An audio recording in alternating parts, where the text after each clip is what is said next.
एक बार की बात है, एक छोटे से गांव में एक पिछल पैरी रहती थी। वह एक दुष्ट आत्मा थी जो रात में गांव में घूमती थी और लोगों को डराती थी। पिछल पैरी के पैर उल्टे होते थे। वह अपने पैरों के पिछले भाग पर चलती थी। उसके बाल लंबे और उलझे हुए थे और उसकी आंखें लाल थीं। पिछल पैरी लोगों को उनके घरों में घुसकर डराती थी। वह बच्चों को चुरा ले जाती थी और उन्हें कभी वापस नहीं आने देती थी। वह बड़ों को उनकी नींद में मार देती थी। गांव के लोग पिछल पैरी से बहुत डरते थे। वे रात में अपने घरों से बाहर नहीं निकलते थे। वे अपने बच्चों को दरवाजे और खिड़कियां बंद करके रखते थे। एक दिन गांव में एक नया परिवार आया। उस परिवार में एक छोटा लड़का था जिसका नाम मोहन था। मोहन को पिछल पैरी के बारे में नहीं पता था। एक रात मोहन सो रहा था जब पिछल पैरी उसके घर में घुस गई। पिछल पैरी ने मोहन को उसके बिस्तर से उठा लिया और उसे कमरे से बाहर ले गई। मोहन ने जागकर देखा कि पिछल पैरी उसे उठाकर ले जा रही है। वह बहुत डर गया।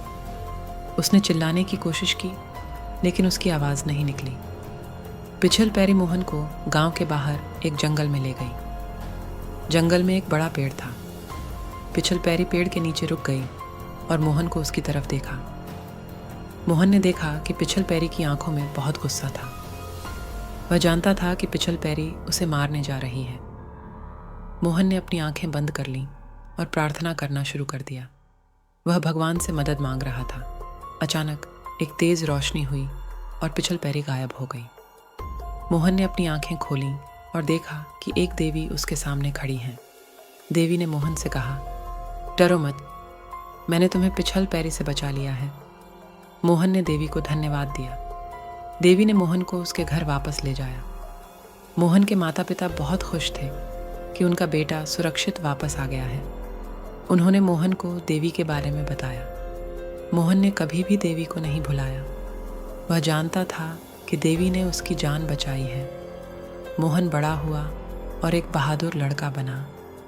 वह गांव के लोगों को पिछल पैरी से बचाता था। पिछल पैरी गांव में कभी वापस नहीं आई। वह जानती थी कि मोहन उसका इंतज़ार कर रहा है।